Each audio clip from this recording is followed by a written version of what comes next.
Uma das maiores virtudes do cristão é a esperança.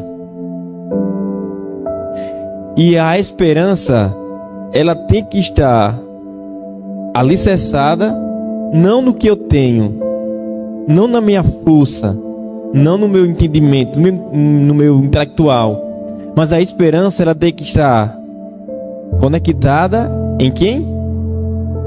No Senhor, em Cristo. O feliz, como é aqui, o bendito, o feliz, é o homem que faz do Senhor o quê? A sua confiança. É o homem que, apesar das dificuldades que ele vai enfrentar, ou que ele está enfrentando, ele olha para o Senhor e se alegra em meio às turbulências. Não é fácil, parece até loucura, mas é uma verdade. Eu assisti um vídeo hoje pela manhã de uma mãe que perdeu uma criança de 24 dias. A enfermeira acabou derrubando a criança no chão. E ela disse: não prestei queixa, não processei o hospital, muito menos a enfermeira. E eu estendi a ela aquilo que Ele nos estende todos os dias: perdão. E ao ouvir aquelas palavras, eu confesso que fiquei emocionado. Por quê? Imagina você passar por uma situação dessa e você olhar para Deus e buscar nele força. Ela disse que brigou com Deus por um tempo, mas esse brigar não fez com que ela desistisse de estar na igreja. Esse brigar não fez ela desistir de caminhar com Deus. Esse brigar não fez ela perder a esperança. E aí, muitas das vezes a gente passa por lutas, né, por provações, e por tão pouco a gente perde a nossa esperança, a gente perde a nossa fé. E quando eu olho para testemunho como esse, eu sinto uma força, e essa força é a ação do Espírito Santo que me toca e me move a confiar em Deus, porque nada acontece nesse mundo sem a permissão de Deus. Então, olhando para o texto que Jeremias escreve,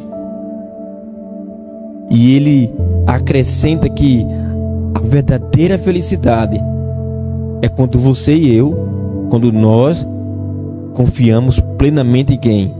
Em Deus. Eu marquei um outro texto, está lá em Romanos 5:5, que fala assim, ó. Quando você achar, fala assim, ó: essa esperança não nos deixa decepcionados, pois Deus derramou o seu amor no nosso coração por meio do Espírito Santo que Ele nos deu. Sabe aquela força que aquela mãe teve de não largar a mão de Deus? Jesus questionou. Jesus questionou lá na cruz. Ele pergunta ao Pai: por que o Senhor me abandonou? Aquela mãe deve ter perguntado: por que o Senhor permitiu? Por quê? Mas em meio a esse questionamento, você vê Jesus dizendo: em tuas mãos entrego o meu espírito. Você vê ele dizendo lá no Getsemane: Pai, se possível, afaste de mim esse, mas contudo seja feita a tua vontade. E ontem eu refleti um pouco sobre isso na lição da escola sabatina. Tipo assim, você está preparado para dizer: Senhor, meu Deus, meu Pai, cumpra-se em mim segundo a tua vontade. Quando você se coloca nas mãos de Deus, talvez você vai ter que passar pelo Getsemane, talvez você vai passar pelo Calvário, talvez você vai passar pelo deserto, talvez você vai enfrentar um gigante, talvez você vai enfrentar algo quase invencível, quase, porque para Deus nada é impossível. Então quem coloca essa esperança, essa alegria no nosso coração de estar aqui essa noite, independente de qualquer situação, é o Espírito Santo. É Ele que clama, é Ele que grita, é Ele que nos procura, é Ele que clama aos nossos corações dia e noite e dia, para que a gente não perca o quê? A esperança. Para que a gente não perca a esperança. E como o texto diz aqui, ó, essa esperança não nos deixa o quê? Decepcionados. Você já viu alguém que confiou no Senhor e no final da história ele disse: não valeu a pena confiar em Deus? Perdi meu tempo, perdi a minha vida, perdi tudo. Alguém já ouviu alguém relatar isso? Mas eu já ouvi várias vezes pessoas dizendo assim: porque eu não confiei em Deus, porque eu não caminhei com Ele, eu perdi tudo. A igreja pode passar por turbulência, a igreja pode enfrentar desafios, ela pode, e ela já está enfrentando. Mesmo que você esteja no período na igreja morna, que Deus já aponta de vomitar, e você está entendendo por quê, mas você não precisa ser todo mundo. Eu não preciso ter todo mundo. Nós não precisamos ser todo mundo. Para finalizar, olha que texto interessante que ela escreveu lá no livro Mensagens Escolhidas, volume 2, página 242. Ela fala assim: a fé e a esperança são as âncoras da alma. São elas que mantêm o cristão firme em meio às tempestades da vida.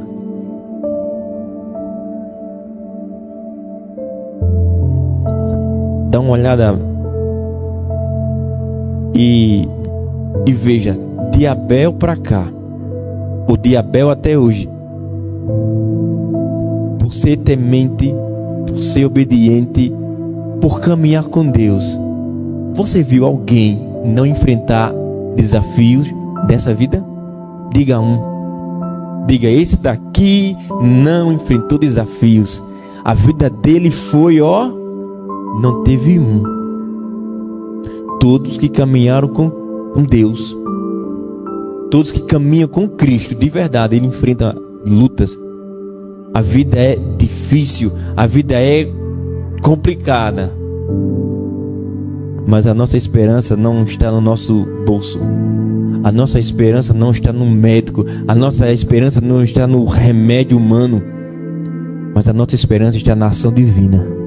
Está na ação do Deus Pai, do Deus Filho e do Deus Espírito Santo. Não perca a sua esperança. Não perca a sua fé. Porque dentro de pouco tempo nós iremos colher o fruto, ou melhor, iremos colher o fruto da semente que estamos plantando. O que é a semente, Diego? São as nossas ações, são as nossas escolhas, são as nossas atitudes, é aquilo que eu estou vivendo. E que fruto será esse? É quando Jesus voltar. Quando eu conversava com um amigo hoje, ele fazia um questionamento sobre as pessoas desse mundo que estão fazendo na igreja um centro de comércio, vendendo a fé. Aí eu disse para ele: amigo, e Jesus disse que chegará um tempo que muitos se aproximarão dele e vão dizer: Senhor, em teu nome não profetizamos. Profetizar é pregar. Em teu nome não pregamos, não curamos, não fizemos coisas extraordinárias. Aí Jesus vai dizer para eles assim: ó, afaste-se de mim, porque eu nunca vos conheci, malditos. Naquele dia que plantou a semente errada, ou a má semente, irá colher. Eu nunca vos conheci de Jesus.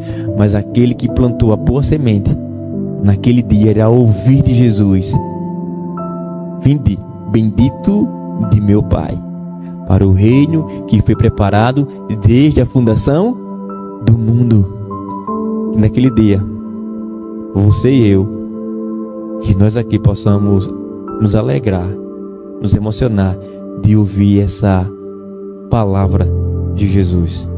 Nunca perca a sua fé, nunca perca a esperança, porque aquele que cuida da sua vida, ele não dorme. Ele está atento, ele sabe as suas preocupações, ele sabe os seus medos. E como aquele meu amigo falou, não se preocupe, Deus já está trabalhando para te oferecer o que você nunca imaginou. E se não for aqui, não tem problema, o melhor está por vir. Amém?